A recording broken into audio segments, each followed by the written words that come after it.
বঙ্গবন্ধু তিনি আসলে বাংলাদেশে তো বাকশাল কায়েম করেছিলেন। এই যে আপনি দেখেন আওয়ামী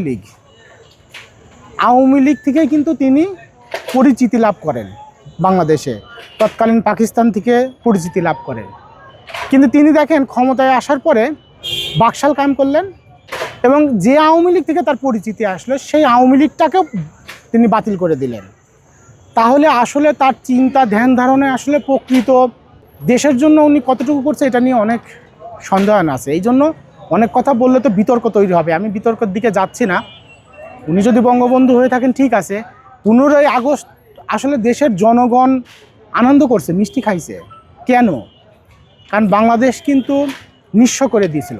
বাংলাদেশের কিন্তু যে বললাম তো, যে দল থেকে উনি আসছেন সে দলকে পর্যন্ত বাতিল করে দিয়েছিলেন, বাকশাল কায়েম করছিলেন।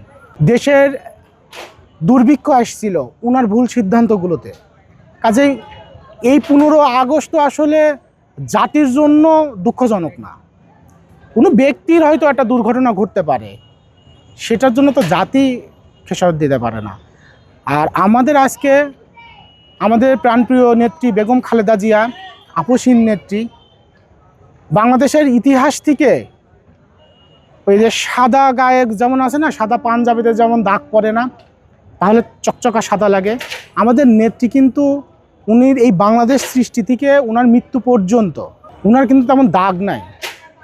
ইতিহাস যেটা কথা বলে, যার জন্য উনি কিন্তু আজও পর্যন্ত জনপ্রিয়। তার জন্মদিনে দোয়া মাহফিল এটা স্বাভাবিক। আর ওইটা হলো ব্যক্তি একজন স্বৈরা শাসকের মৃত্যুর ব্যাপার, সেটা আসলে জনগণ কীভাবে নেবে, জনগণের ব্যাপার, আমাদের তার ব্যাপারে কোনো কথা নাই। শহীদ রাষ্ট্রপতি জিয়াউর রহমান তিনি আসলে বাংলাদেশের ইতিহাস, বাংলাদেশের নামের ইতিহাস থেকে এখন পর্যন্ত অনেক সম্মানিত। আসলে তিনি তখন যদি এই স্বাধীনতার ঘোষণা না দিতেন কালেরঘাট থেকে, তাহলে বাংলাদেশের স্বাধীনতায় নামার যে নেতৃত্বের ব্যাপার, এই যে আমরা 5ই আগস্টে দেখলাম না একটা স্বৈরাচার পতন হলো, এটার নেতৃত্ব কারা দিয়েছিল? ভার্সিটির স্টুডেন্টরা দিয়েছিল। জনগণ নেমে পড়েছিল। জনগণের চাহিদার সময় মনে রেখে এসে তৎকালীন সময় পাকিস্তানের কিন্তু মিলিটারি থেকে বের হয়ে এসে বাংলাদেশের পক্ষে কিন্তু ঘোষণা দিয়েছিলেন, নেতৃত্ব দিয়েছিলেন। এইটা বাংলাদেশের জন্য এটা ভুলার না, এটা বাংলাদেশের মানুষ ভুলে না। তারপরে কিন্তু এই যে বঙ্গবন্ধু তিনি এসে কিন্তু দেশের কি অবস্থা করছে অত না বলি। পরবর্তীতে কিন্তু একটা আবার তার অকাল মৃত্যুতে আবার কিন্তু দেখেন আমাদের আপসহীন যে নেত্রী আজকে ছিল, তার যে আমরা বলি আমাদের দেশের যে রাষ্ট্রপতি, তিনি কিন্তু আবার এসে হাল ধরেন। হাল ধরার পর দেখেন মাত্র 3 বছরের মাথায় আমাদের দেশের তো সেই খাদ্যর এবং সেচ, এই যে একটা বিপ্লব ঘটেছিল, এবং সে শান্তি রক্ষাতে তার অনেক বড় অবদান ছিল বিশ্বে।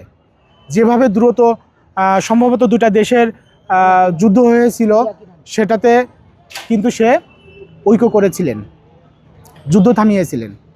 আসলে তার এই দেশের প্রতি যে অবদান, এই অবদানকে অস্বীকার করে তাকে ছোট করে কথা বলাটা, এইটা হলো একটা অসুস্থ মানসিকতার পরিচয়।